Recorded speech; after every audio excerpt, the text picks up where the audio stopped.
Welcome to the part 2 of this tutorial. In the part 1 we drafted the front, and in this video we'll be drafting the back and also the sewing process. If you have not seen that video, do well to check it out. Hi guys, my name is Naya John and I teach ladies how to make beautiful dresses. So for the back pattern, we'll be starting with a pattern paper. Here's mine and I'll go in with my start line. For your zipper allowance, go in by 2 inches or 1.5 inches. Roll across that dot and that'll be your zipper allowance. You can decide to fold it in just like me. Now on that folded area of your paper, place your tape rule. Go in by half of your shoulder measurement. Mine is 8.5 and I've marked it. On that point you marked, go down by 1 inch. And that will be for your shoulder slope. Earlier I marked 3 inches for the wideness of my neck, so I'll connect from my neckline to that shoulder slope. For the depth of the neckline, we'll be going in by 1.5 inches. Now use your French curve to connect from that your neck width to the neck depth, just like this. Now for the chest line, I went in by 8 inches for the back. The bust line is 12 inches. The waistline is 16 inches and the full length of course is 24. Roll across those dots and they are your lines. Now connect from the shoulder slope to the chest line. On that chest line, you'll be marking quarter of your bust measurement. Now my bust is 36 divided by 4, that will give me 9 plus 1 inch sewing allowance, and that's 10. I'll connect from that point to my shoulder slope, and that's our armhole line. Now from the folded area of your paper, go in by half of your nipple to nipple measurement. Mine is 4 and I've marked 4. Now I'll roll that 4 across all the lines and that'll be our dart line. On the waistline, go in by 0.6 inches on both sides of your dart line. 0.6 inches, okay? Now connect from that point all the way to your full length area. Now once you're done, connect all the way to the bust line, just like this. The next will be to apply our circumference measurement. For the bust, you already know, bust 36 by 4 is 9 plus 1 inch, and that's 10. I'll mark 10 right there. For the waist is 28 inches divided by 4, that's 7. 7 plus 1.2 inches for the dart intake, and that's 8.2. Now 8.2 plus 1 inch for sewing allowance, that's 9.2, and I've marked 9.2. My circumference is 42 divided by 4, that's 10.5 plus 1.2 inches dart intake, that's 11.7. Now plus extra 1 inch for sewing allowance, that's 12.7, and I marked 12.7. Now I'll simply connect all the dots. Now guys, look at that. Can you see that? You can see the way the curve is curving. Okay, remember we added extra paper to our side front. We'll do the same for the back. We'll be extending the side back as well, just the side, okay? Now because of the alterations we did at the front piece, I'll simply get my front piece and place it directly on top the back piece, okay? We'll place it directly on top so that we can get the length.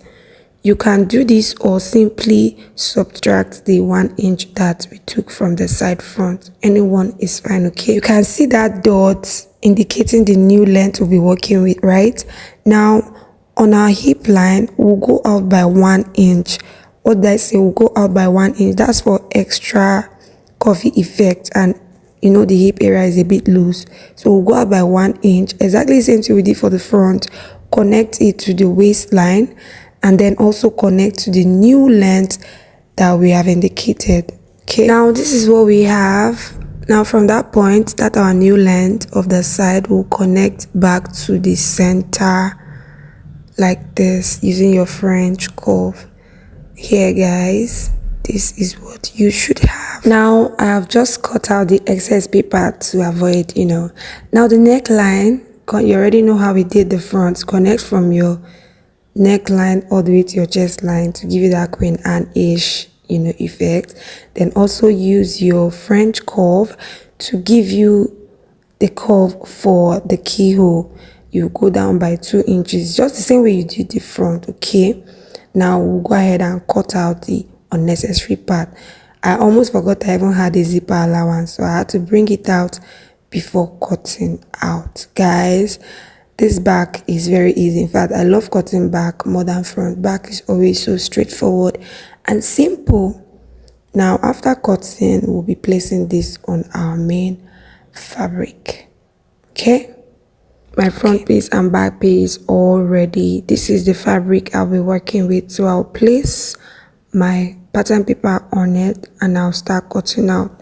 So make sure you add your sewing allowance to the bustier areas, okay? That inches you used to join the bustier parts, please don't forget to add it.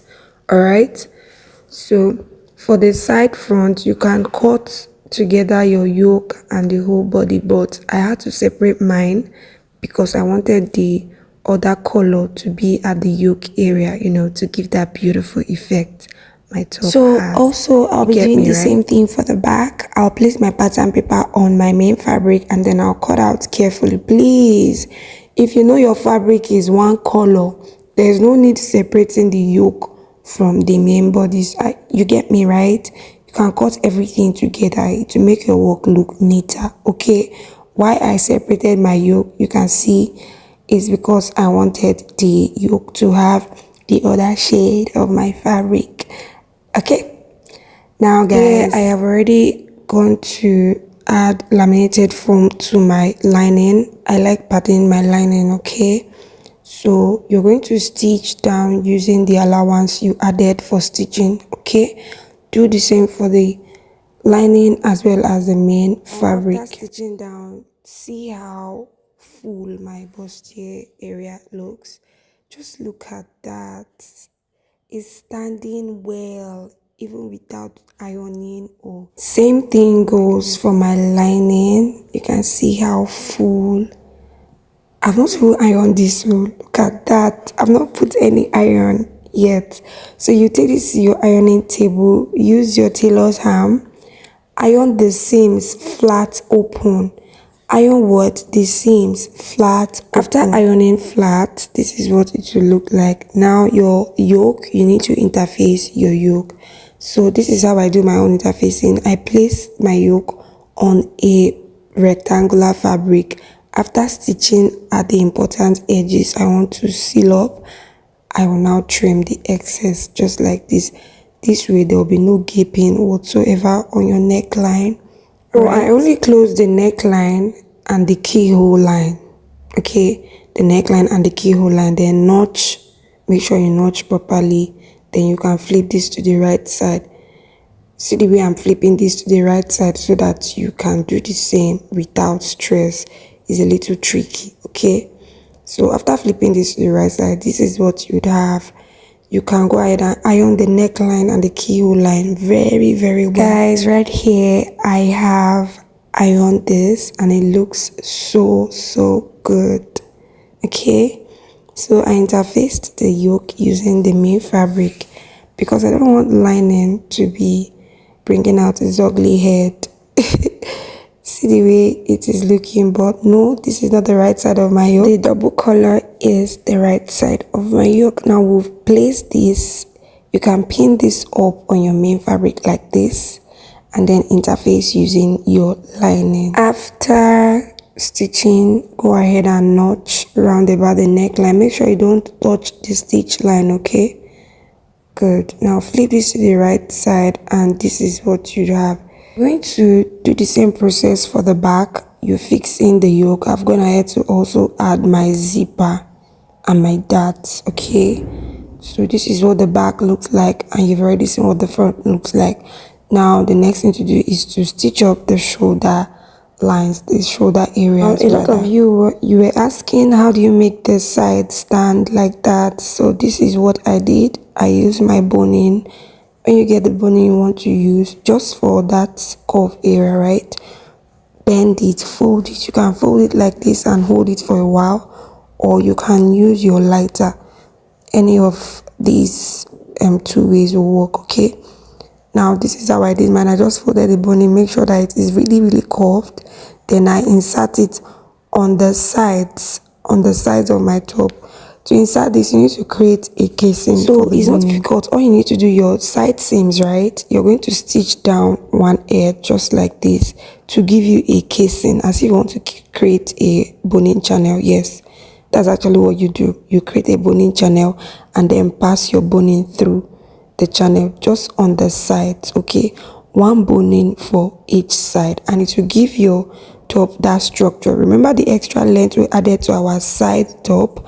Yes, this boning, after inserting the curved boning, that extra length will balance the length of your top. I don't know if that makes sense, but just follow what I did and you get the same result. You can see that the sides are already curved, right, and standing. They already have structure. It's not easy to be telling people how you create the design that you fit from home. So if this video was helpful, please like, comment, share, right, and go ahead and hem the top, and your top is pretty much ready. One more thing, this is a sample project, and that's why I'm using the pungent lining. If I'm to sell this outfit, I will be using proper cotton lining.